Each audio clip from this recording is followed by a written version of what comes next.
muito bem-vindos a mais um CEPERGcast, nossa terceira edição do projeto por aqui. Hoje vamos falar sobre um tema muito importante, que é a Lei Geral de Proteção de Dados, a LGPD. E para isso, tivemos dois convidados aqui, Nathan Falbo, diretor da casa, diretor da Fundação CEPERG de TI, né, Nathan?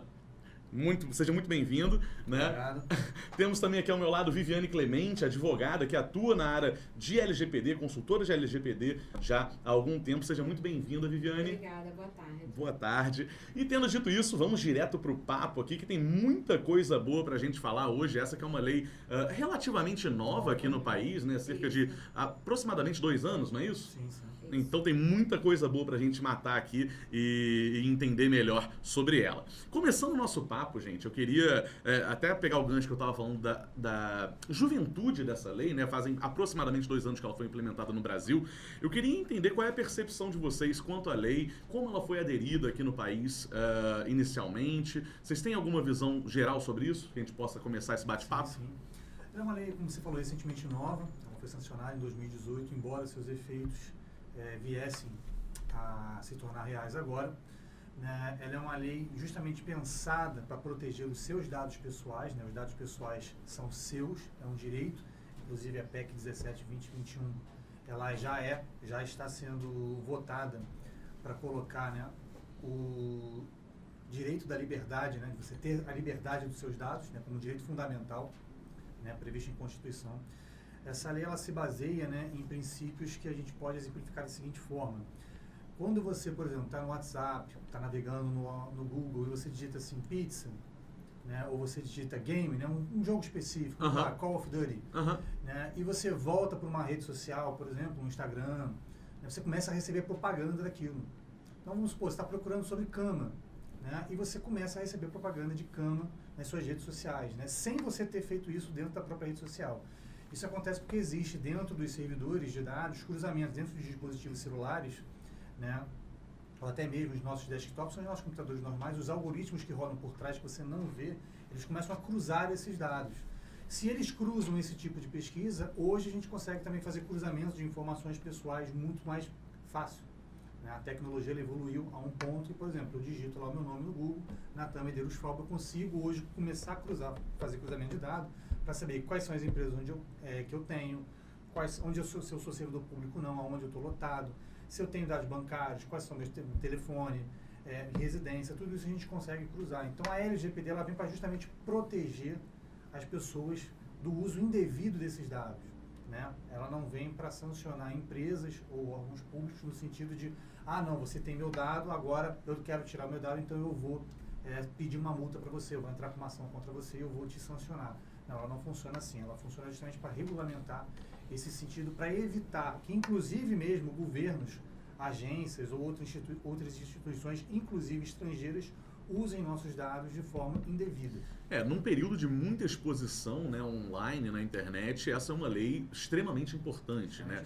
E a percepção da Lei Geral de Proteção de Dados para você, Viviane, ela já foi bem implementada, ela está sendo bem aderida pelas empresas no geral? Como é que está? Então, eu acho que ainda falta um pouco para chegar esse momento, porque quando ela surgiu, as pessoas não acreditaram muito, assim, vai pegar, não vai pegar. E aí, como as sanções vieram posteriormente, só passaram a valer em agosto agora, eu acho que a partir desse momento que as empresas, não, vai funcionar, vai começam pegar, a levar mais a sério, isso, né? Exatamente. Existem algumas empresas que são de grande porte que já estão se adequando, por quê? Porque tem relações internacionais. E lá fora já é uma coisa muito mais comum, implementada, entendeu? Já existe essa cultura de proteção de dados que a gente ainda não tem muito aqui.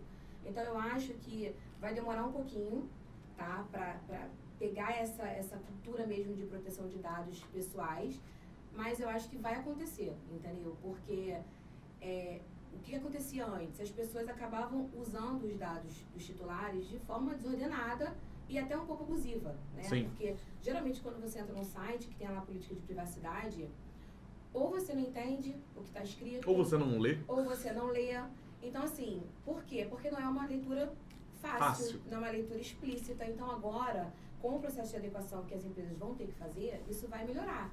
Não só para as empresas terem mais restrições para tratar os dados, como os titulares vão ter mais transparência, entendeu? Entender melhor o que está acontecendo com os dados deles. Então, assim, eu acho que a lei, ela veio muito para, como o nome mesmo diz, sabe? Proteger os dados pessoais dos titulares. Uma restrição, maior controle, entendeu? O titular vai ter mais controle sobre seus dados do que antes. Que é extremamente importante, né? Entra na questão de privacidade de dados, né? De cada usuário, de cada indivíduo, né? Uma coisa que falo muito é que assim, a lei vai proibir a venda de bancos de dados, vai proibir o compartilhamento. Não é isso, entendeu? A lei, ela só vai te restringir. Tá, você está compartilhando por quê? Você está coletando por quê? Você precisa mesmo desse dado para essa finalidade? E você precisa do consentimento do usuário também. O consentimento é uma das hipóteses autorizadoras da tratativa de dados, entendeu? Não vai ser para todos os casos que você vai precisar de consentimento, sabe? Mas entre eles está o consentimento. Vai depender do caso concreto, na verdade. Entendi. Esse foi um pouquinho da percepção no Brasil, né? Você estava falando a partir de agora, por conta das sanções que estão sendo implementadas, as empresas teoricamente vão levar mais a sério essa questão, mas na Europa, a princípio, já é algo mais... como eu posso dizer, já foi implementado há mais tempo, né? Sim. Então, na Europa, essa adesão, como é que foi? Vocês têm uma visão quanto a isso? Foi bem aceito pela população, pelas empresas no geral? Como é que ficou essa questão por lá? Sim, para a população foi maravilhoso, né? Até porque a Europa é muito mais avançada, tem uma maturação de processos que envolvem dados pessoais muito mais elevados do que o Brasil. Então, ela garante ao cidadão europeu, de fato, a posse de seus dados, e faz com que, evidentemente, o mercado se adeque àquilo. Tá? Não só o setor privado, como também o próprio governo. Então, recentemente, né? Você sempre tem um escândalo de um governo espionando o outro, né? Uma empresa praticando... Desde os primórdios, né? Exatamente. Né? Então, você tem empresas, né? Como foi o caso da Cambridge Analytica nos Estados Unidos, com a eleição do Trump, né? Que foi acusada de utilizar mapeamento de dados para fazer cruzamentos e favorecer determinados candidatos, ou até o próprio Trump. Enfim, todos esses casos, né, que podem gerar danos sociais e até mesmo prejuízos pessoais para as pessoas, na Europa você vê que isso é muito mais restrito.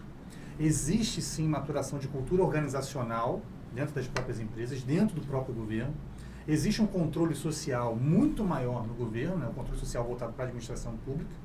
E existem N entidades, sejam as vinculadas a governos ou não, entidades independentes, que fiscalizam e concedem selos de qualidade e excelência para empresas que adotam boas práticas.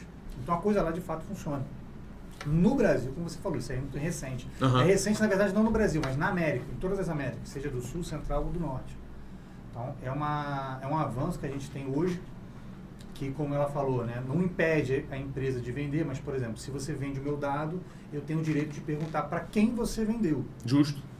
Entendeu? Então, você é obrigado a me dizer, olha, não, o seu dado foi passado para tal pessoa ou para tal outro CNPJ.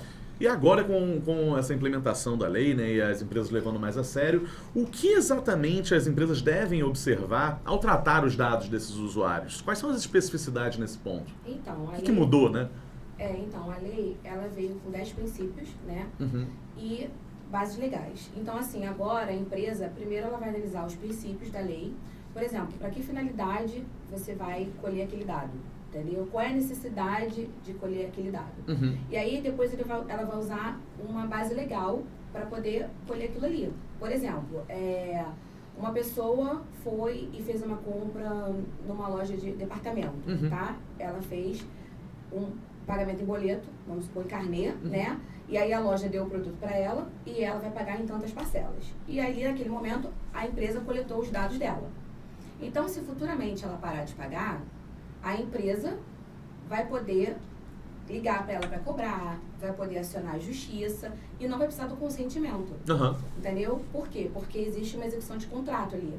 Então, é por isso que eu digo que agora vai ser mais enxugado, sabe? Você vai ter que dizer que princípio você está utilizando para colher aquele dado e qual é a base legal que você vai usar para poder tratar aquele dado. Eu acho que isso aí é o divisor de águas, que antes não tinha, entendeu? Antes era assim, qualquer coisa você fazia cadastro, qualquer loja que você entrava, CPF, e precisa, não precisa, mesmo que você não utilizasse para nada aquele dado. Às vezes você entra numa loja de roupa e pede um monte de informação. RG, que CPF, vai pela data de venda, nascimento, não tem nada a ver, né? Entendeu?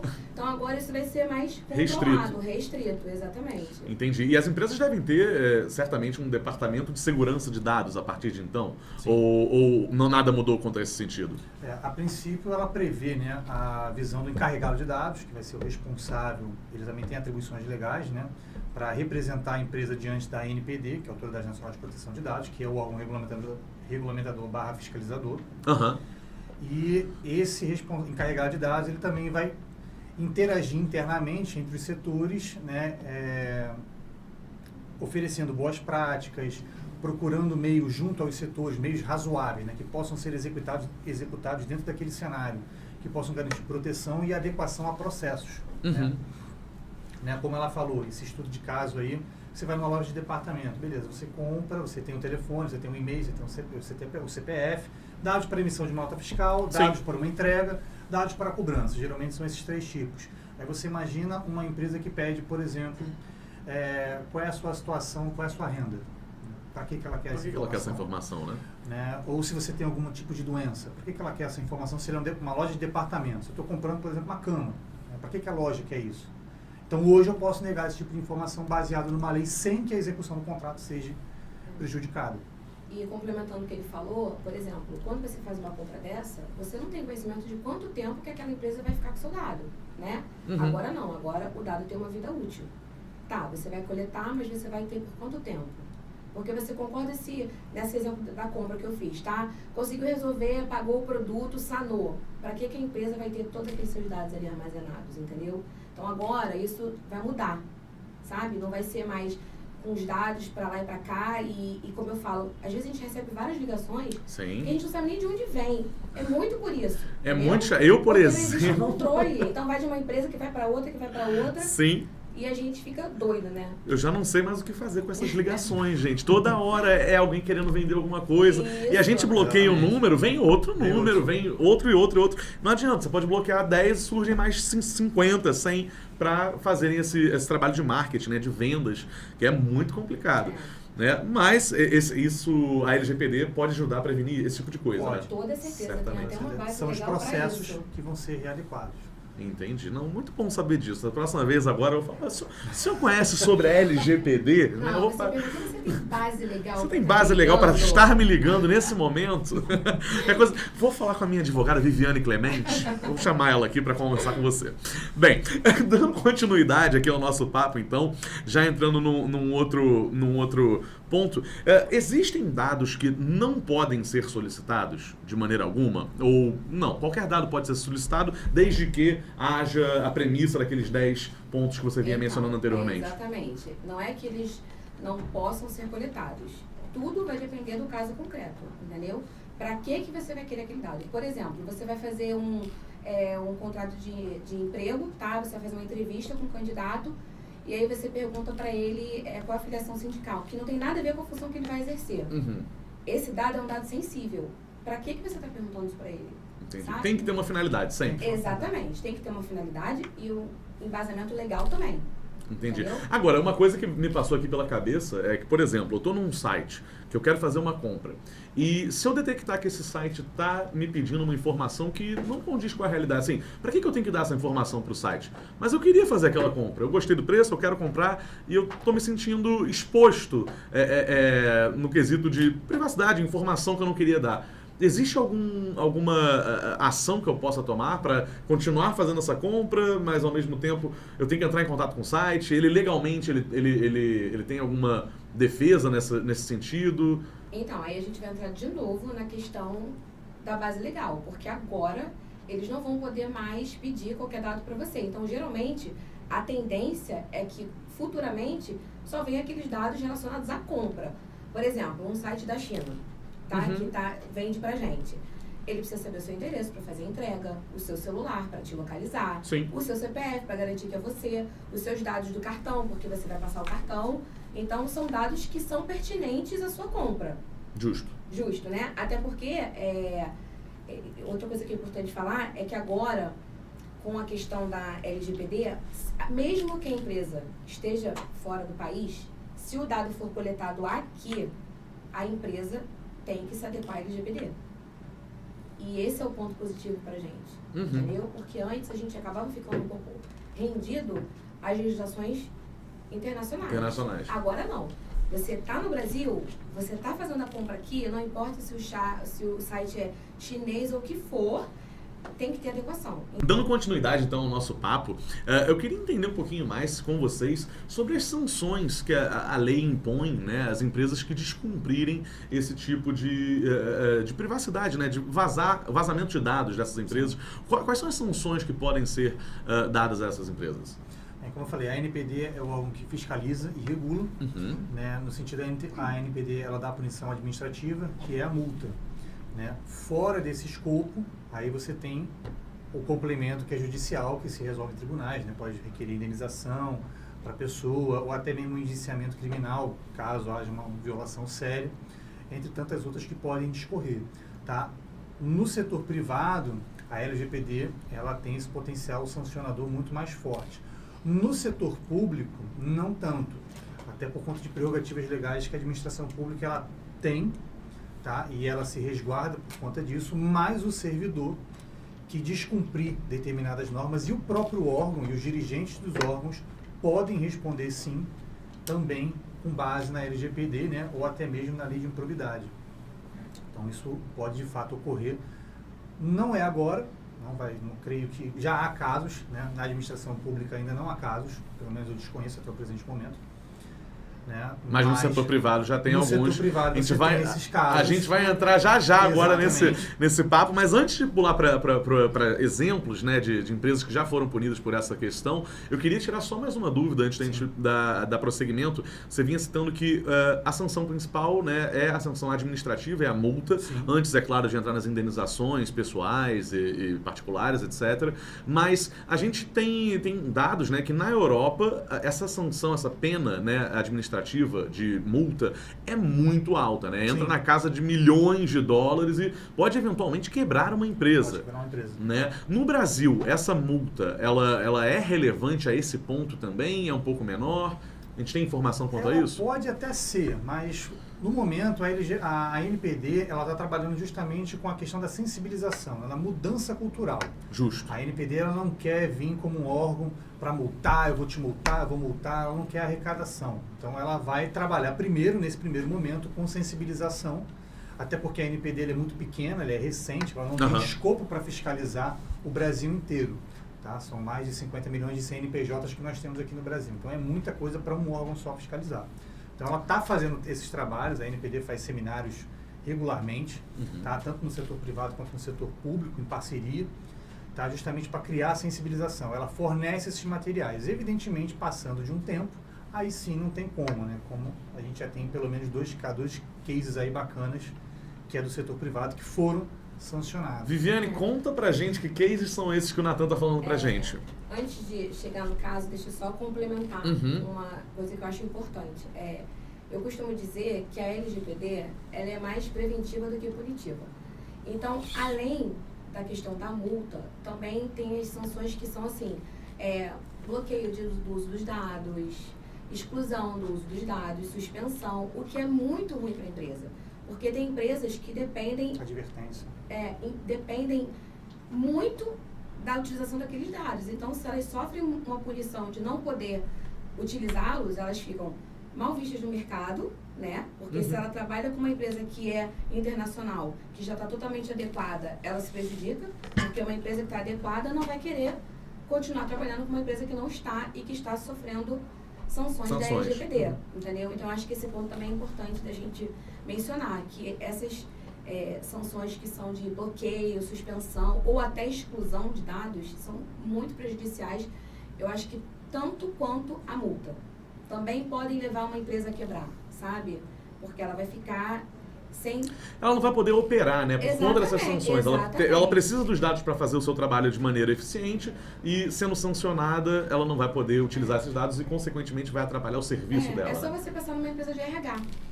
Tá? Uma empresa que... Nossa, devem ser... Se forem sancionados, acabou a empresa. Uma empresa que arrecada currículo, né? Se ela não faz a operação de tratativa de dados corretamente, ela sofre uma sanção dessa. Prejudica muito, entendeu? Então, assim, talvez, como eu falei, tanto quanto multa pecuniária, sabe? Justo, justo. Você vai multar o ofício principal da empresa, né? Isso. Você separa a operação dela, o que é tão prejudicial quanto a multa pecuniária, como você bem mencionou. Aproveitando agora, vamos ver aqueles casos que o Nathan estava falando pra gente. Quais são? Você pode dar um exemplo ou dois pra gente? O caso pioneiro foi o caso Cyrela, que um suposto titular foi lá, forneceu os dados e a empresa compartilhou os dados dele com outra empresa que não tinha, sem embasamento legal, sabe? De acordo com a lei. Sem fundamentação jurídica adequada para compartilhar aquele dado. E aí o titular recebeu ligação e perguntou, não, como que você conseguiu o meu número? E aí a empresa que entrou em contato mencionou que tinha sido com a Cyrela. E aí ele entrou na justiça e ganhou uma indenização de R$10 mil. Justo. Entendeu? Com o compartilhamento indevido dos dados dele. A gente vinha falando das multas, né? Nesse caso em específico foi uma multa até barata, né? Digamos assim, R$10 mil. Sim. Tá, é uma multa que pro brasileiro normalmente é um valor que faria diferença, sim, mas que para uma empresa R$10 mil não é muito, né? Tudo bem, mas isso você está focando em uma pessoa. E se a Cyrela compartilhar o dado de 200 pessoas, supondo, seriam 200 pessoas. Certamente ela tem essa operação, e se né? Se você colocar 10 mil de indenização desses 200, já vira 200. Valor, exato. Não, entendeu? Faz total sentido. Então, assim, não é muito por aí. Talvez, eu acho que essa mentalidade é até a mentalidade de muitas empresas que estão mais resistentes. Se for acontecer, vai ser um ou outro.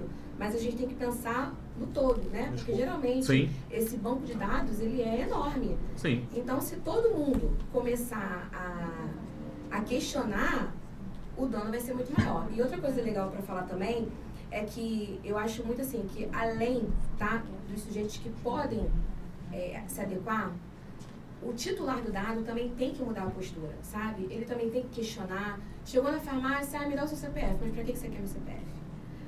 Para um desconto. Tá, mas você não pode ter meu CPF com desconto. Tem mais alguma finalidade para você pegar meu CPF?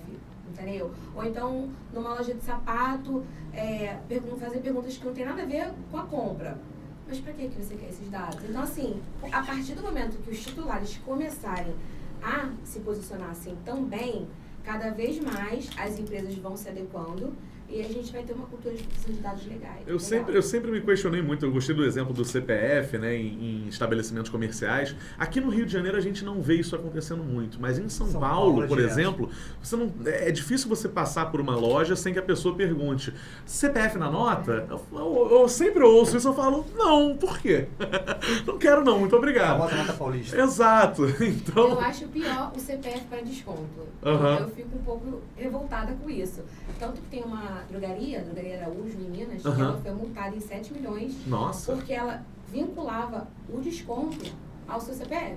Isso não pode ser feito? E às vezes o desconto era de 2%, sabe? Pode, se tiver uma finalidade além. Por exemplo, a farmácia vai fazer um processo de fidelidade com você, um programa de fidelidade com você. Aí, tudo bem.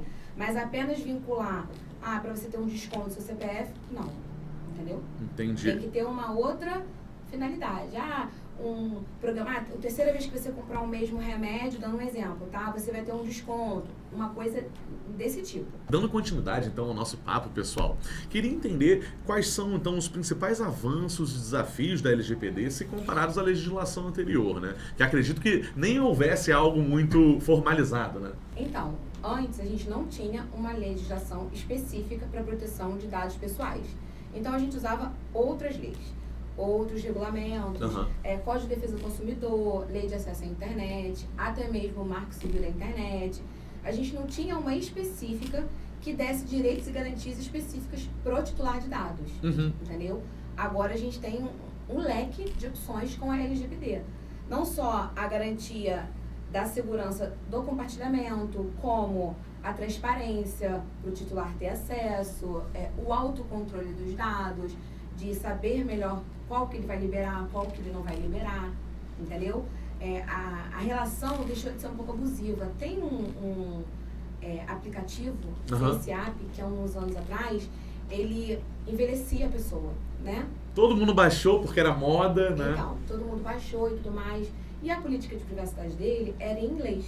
Aham. Mas como as pessoas queriam se ver, né? Ninguém nem lia. Ninguém lia. E a política deles era super abusiva. Dizia assim que você ia ceder a foto para eles, assim, tipo, ad eterno, entendeu? Que eles iam ter acesso a seu rolo de câmera. Então era uma política... Perigosíssimo. Uma política excessiva e as pessoas... Não mandem nudes, hein? Vocês estão vendo. E as pessoas não sabiam, entendeu? Então eu acho que essa lei ela é muito positiva, muito mesmo.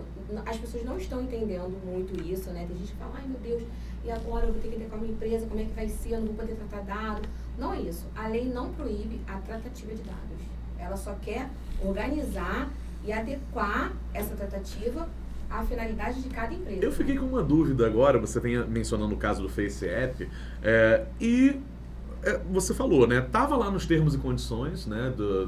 Quando o usuário assina, tudo, por mais que seja abusivo, se tá nos termos e condições e o cara aceitou, teoricamente a empresa tá livre para fazer o que quiser, ou Você não. pode revogar. Não. É. O Na consentimento é verdade, revogado. na verdade, esse consentimento de li e aceito não é o consentimento que vem da lei. Entendi. O consentimento que vem da Lei Geral de Proteção de Dados, ele tem que ser livre, específico e inequívoco. Então, assim, você tem que ter certeza do que você está consentindo, você tem que ter clareza, não, é para fazer isso aqui, eu vou pegar o seu dado para botar num quadro. Tem que ser isso aí. E se não estiver dessa maneira, é um contrato inválido. Entendeu? Entendi. Não, beleza. E ainda que você tenha dado o consentimento, você ainda pode revogar esse consentimento e a empresa ela é obrigada a cumprir com essa revogação. Então, se eu lhe fornecer dados e eu não quero mais que você seja o detentor, o operador desses dados, Você tem o direito de revogar essa permissão. Tem o direito de revogar e você tem que cumprir, né, caso não cumpra. E a empresa é obrigada a te provar que ela cumpriu ou não? Sim, ela tem que te responder, isso está previsto na própria lei, ela tem que te responder qual o procedimento que ela utilizou para poder revogar o consentimento e exclusão dos dados, se for o caso. Tô aprendendo muito aqui nesse bate-papo, gente. Por isso que agora o ideal é que as empresas tenham ou um termo de consentimento, ou um cashbox para você lá clicar no site dizendo que você aceita, porque depois eles vão precisar disso como prova do seu consentimento. Entendi. Você vinha falando sobre o Marco Civil da Internet, um dos exemplos que você deu foi esse. Eu queria até botar na mesa aqui, qual a diferença do Marco Civil da Internet para a LGPD? Eu confesso que eu não entendo muito bem. O que acontece? Quando ele é muito mais voltado para a internet, a LGPD tanto é para meios físicos, né, quanto para meios digitais. Então, na LGPD, se esse papel aqui conta o seu nome e eu arquivo ele está salvaguardado via LGPD. Para Marco Civil, ele não tem zero... São só digitais? Isso. É um arquivo físico, não tem por que utilizar o Marco Civil.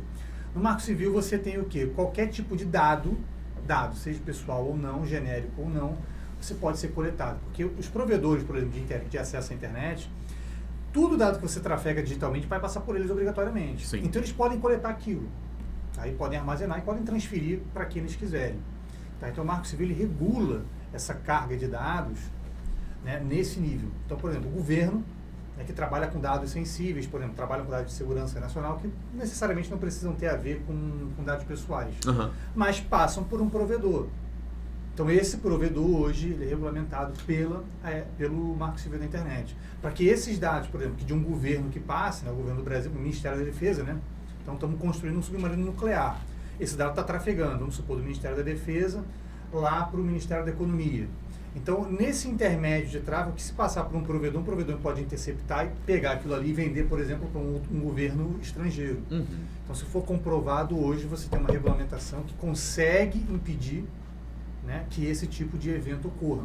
Assim como, por exemplo, uma empresa, né, uma espionagem industrial, num caso, ou uma empresa comece a coletar dados indevidamente, que não sejam dados pessoais, mas ela pode transferir isso. Então, o Marco Civil vai te proteger nesse sentido.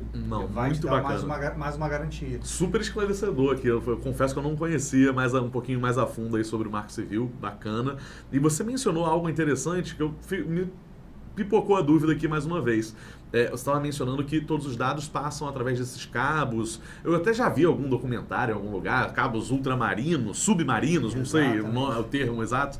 Mas quem é o detentor desses cabos? Quem que faz essa passagem de cabos quilométrica aí ao redor dos continentes. Geralmente são empresas privadas, né? São grandes organizações de telecom, né? Que mantêm contratos com N governos, então pode ter contrato com o Brasil, com os Estados Unidos, com governos europeus, né? Asiáticos, e essas telecoms, essas gigantes das telecoms, de fato, elas é que conseguem controlar esse fluxo de dados. Então, se alguém lá dentro quiser coletar uma parte disso, né, fazer um bypass, né, desviar e começar a coletar aquilo, ela consegue. Inclusive, teve casos de governos estrangeiros, né, que tentaram perfurar essas fibras para tentar grampear o que estava passando ali dentro.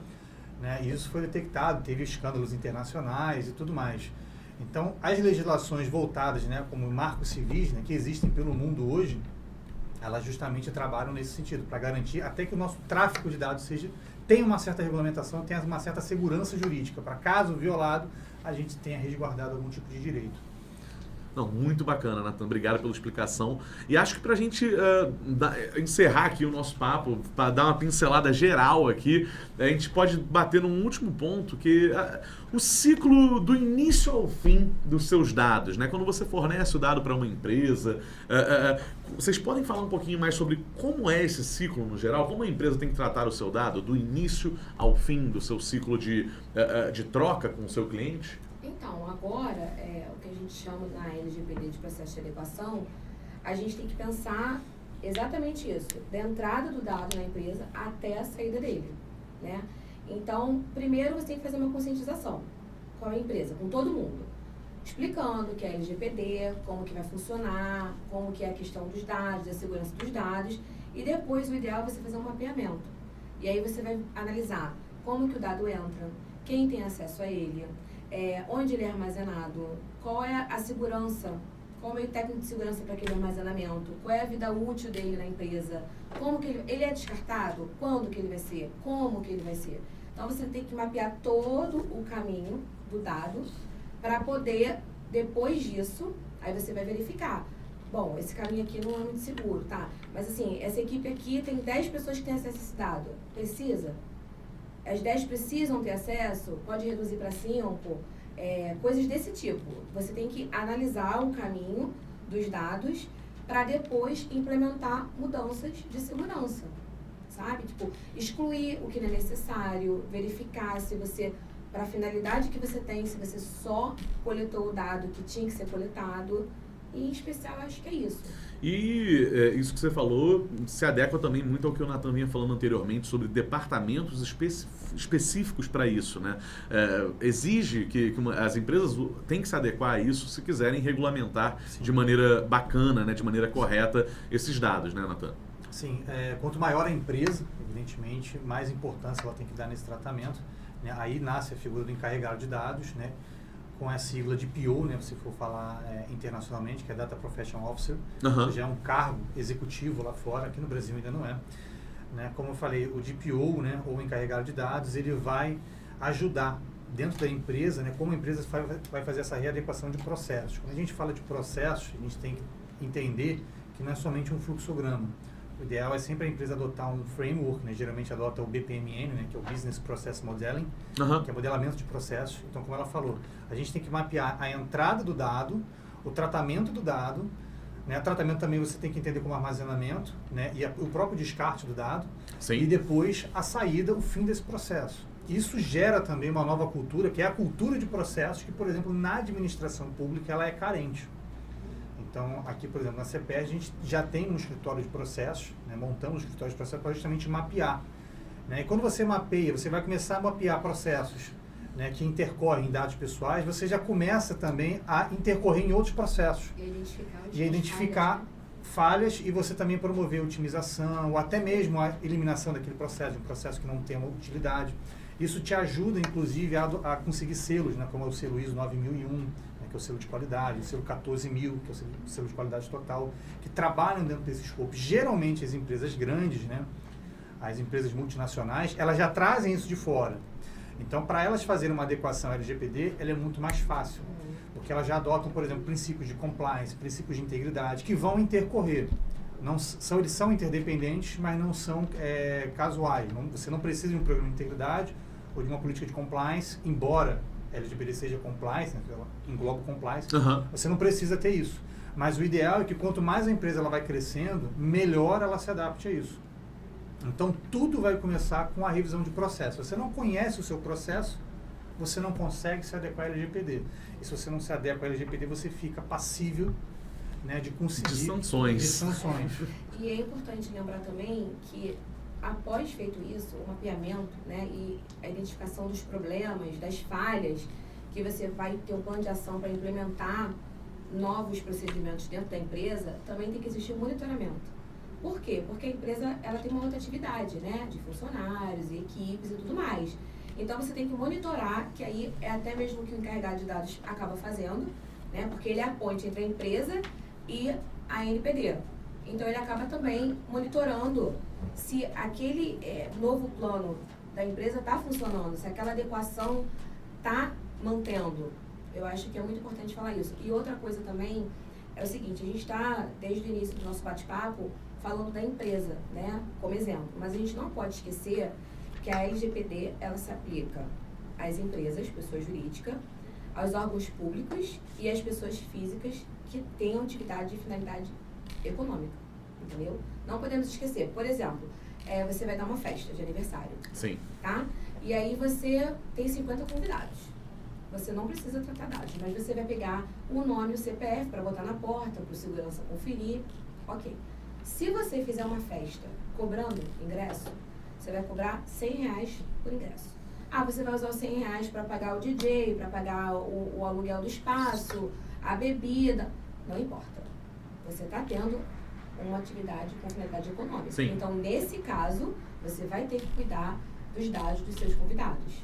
Entendeu? Então, a gente não pode esquecer que as pessoas físicas que atuam com atividade com finalidade econômica também têm que se adequar à legislação. Tá bom, gente. Gente, depois dessa aula que vocês deram aqui, só me resta agradecer vocês, Viviane Clemente, Natan Falbo. Se vocês quiserem dar as últimas palavras pra gente encerrar o podcast de hoje. Natan? É muito bom, vou até dar um spoiler aqui, né? Uhum. A CEPERJ, ela está se consolidando no estado do Rio como o órgão que mais capacita em LGPD, né? E estamos abrindo uma frente agora para receber os municípios, 92 municípios do estado do Rio de Janeiro, para auxiliarmos eles a fazerem essa adequação dentro da LGPD, sempre assim no setor público, na área da administração pública, tanto no poder executivo, né, quanto no poder legislativo. Então hoje nós temos já os kits de artefatos, já temos produzindo cartilhas e mais cursos, né, justamente voltados para essa realidade, né, porque setor público e setor privado são diferentes. Então fica aí um spoiler para vocês do que está por vir. Muito bacana, Natan. Muito obrigado. Viviane, perdão. Eu para finalizar diria, gente, não tenha medo da LGPD. Vamos fazer o processo de adequação, vamos ler a lei, porque vai ser positivo para todo mundo. Não só para todos os envolvidos juridicamente falando, como para as pessoas físicas que não têm nenhuma atividade que seja, mas que estão ali doando os dados, os titulares que a gente chama, né? É Sim. positivo para todo mundo. Então, acho que as pessoas têm que começar a tentar criar uma cultura de proteção de dados, porque vai ser bom para todo mundo. Muito obrigado, Natan, Viviane. Obrigado a vocês de casa que estão nos acompanhando até agora. Essa foi a terceira edição do CEPERJcast, edição especial sobre Lei Geral de Proteção de Dados, a LGPD ou GDPR, lá na Europa, né? Lei muito similar aí sobre o tratamento de dados e privacidade. E nos vemos na próxima, até a quarta edição aí do CEPERJcast. Grande abraço!